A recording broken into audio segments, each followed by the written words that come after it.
So the Lord's trying to give us theophany, but we're clinging to dopamine. We're going to talk about it. Hey, I'm Father Mark Mary with the Franciscan Friars of the Renewal, and this is Ascension Presents. The Lord is trying to reveal himself, and he's trying to live his life with us. He's trying to reveal himself, right? Theophany. He's trying to really transform us, divinization, but we're not receiving the gift because our hands are too full with our attachment to dopamine and serotonin and all these sort of pleasure chemicals that we got going on and all the different habits and vices we have that keep these flowing throughout the day. And when I talk about it is through this paradigm or this concept of this new wealth, that this access that so many people have. It's like a constant something that they enjoy, that feels good, that releases these sort of pleasure chemicals. But this is the new type of wealth, right? And in the Gospels, Jesus is asked this question about how hard is it for somebody who is wealthy, who is rich, to enter the kingdom of God? And he's saying it's harder for a camel to get through the eye of a needle. In other words, it's tough. And the thing is this, right? We usually just we read this and we equate it with strictly financial success. And so we think to ourselves, if we're not in the top 1% or whatever, okay, this isn't talking about us. But I do think that with the access that we have to instant gratification and to pleasure and to all of these things that give us so much dopamine and serotonin and all those stuff throughout the day, right? There's this new wealth that in many ways the average person living has access to, that the wealthiest of the wealthy back in the time when our Lord spoke these words didn't have access to. But this is a new wealth, and it is equally as dangerous as material wealth or authority or power that the Lord was directly speaking to back then, but which he wants to speak to us as well here. And to kind of lay out the concept and to help it kind of make sense is I work with the new men who are joining our community. So they're what we say, they're leaving the world, they're entering religious life. And one of the things that they experience, right, is they start to experience some of these symptoms, including sort of a tiredness from the transition. And part of it, what I've realized and they come to realize, is that even as they were really, really good, faithful men, but still living in the world, it's just really common to almost constantly throughout your day be enjoying something, be consuming something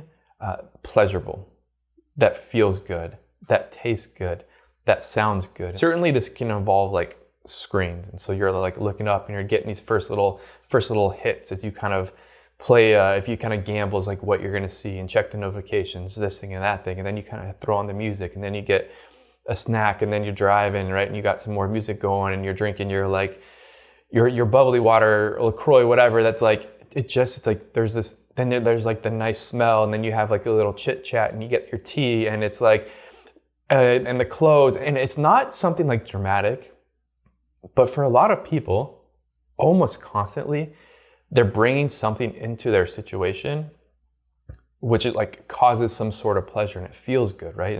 And ultimately, what I think's happening, right, is below the surface. We're doing something that's constantly allowing these sort of feel good chemicals and things to get released. We're just kind of dopamine dependents, and I know it's more than just dopamine, or if not addicts, right? And there's this need to constantly be getting a hit of something that makes us feel good. And the problem with this is that it makes us full, and it makes it very, very difficult for us to receive what the Lord's trying to give us. It makes it really, really difficult for us to sit in prayer, and it makes us really, really distracted. And the Lord's trying to reveal himself in so many different ways, but we're always kind of drowning it out by the thing that feels good. And so the Lord wants, again, theophany, but we're choosing dopamine. And in a couple of days on the Sunday of Lent, the gospel is going to be of the transfiguration. And what's going to happen for the transfiguration, right, is Jesus is going to take his chosen disciples, and he's going to take them up the mountain. It's on the top of the mountain that he's transfigured. It's on the top of the mountain that theophany happens. And on top of the mountain, it's a way. It's a place of discomfort. It took some work and some effort to get there. You don't have some of the, right, some basic sort of pleasantries that you might have when living in the town. And on the mountain is where this transfiguration and theophany happened in the gospel, and where it's happened throughout the gospels. And part of this is educational. Part of this is to teach us that it is when we go away and when we leave space and we leave behind a lot of these other sort of comforts and pleasures. Like we have to actually do that to receive the Lord's like word and to hear his voice and to hear him revealing to us his son and to hear him speaking. This is my beloved son, to hear him speaking to us. This is my beloved son and my beloved daughter.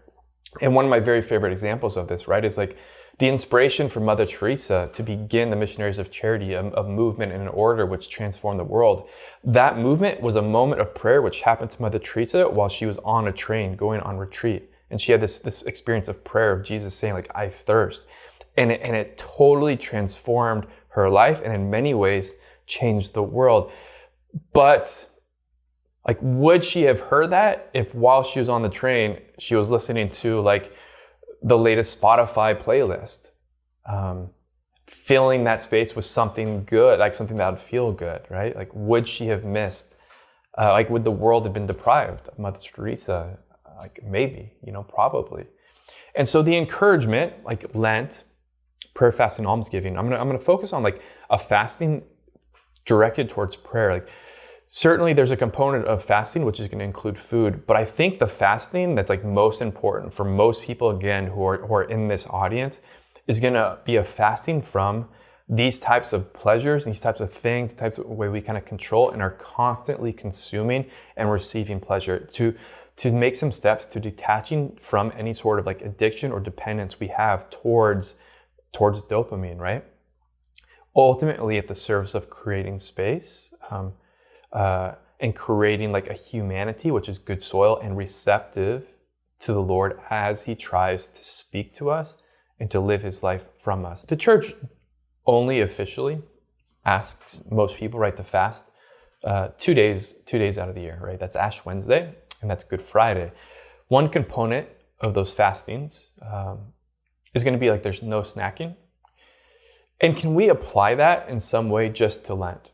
Right. And so really, again, like I'm inviting you to a fast, particularly during this Lenten season, which isn't about like having like less calories throughout the day, but particularly just a fasting from the constant consuming, the constant sort of pleasure, the constant trying to kind of control and navigate our emotions by something external. And so can we try this, right? Can we do like a fasting from like a pleasure snacking throughout our day, right? And what I mean by this is like, we eat our meals typically like breakfast, lunch, and dinner. Those are the three main meals, right? And so they're kind of like set times, and you have the big meals for generally how people are eating.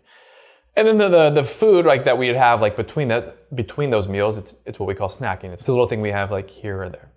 And so what I'm going to propose is with sort of the non-essentials, like if for your diet you need to keep eating throughout the day, like that's not what I'm talking about. This is the things that we're doing like just to feel good, just to kind of get that release and that hit. And so this is kind of the checking the social media.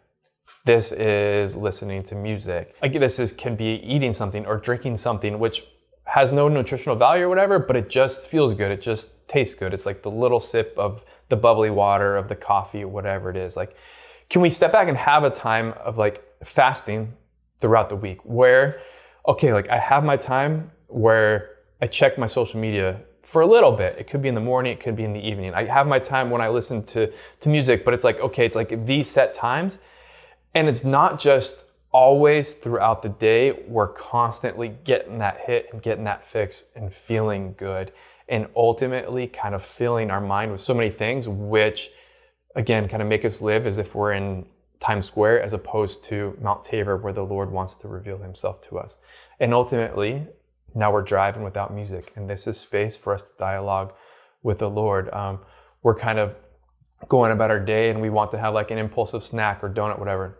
We're going to offer it up. It's going to be a little sacrifice. It's going to be a little way to get back control and to sort of temper my need for the dopamine and the pleasure and to grow in freedom. And so just my encouragement again is to kind of discern what this looks like for you. It may not be good to totally fast from snacking on all entertainment and all sort of food. You can certainly customize it.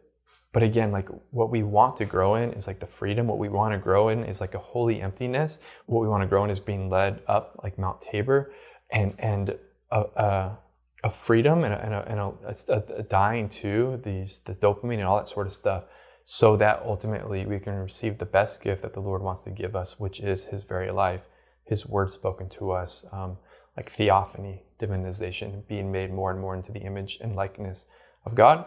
So hopefully this was helpful. Thanks everybody for watching. Remember, we are pilgrims on this earth, somos peregrinos poco a poco, little by little. Vamos a llegar. We're going to make it. God bless y'all.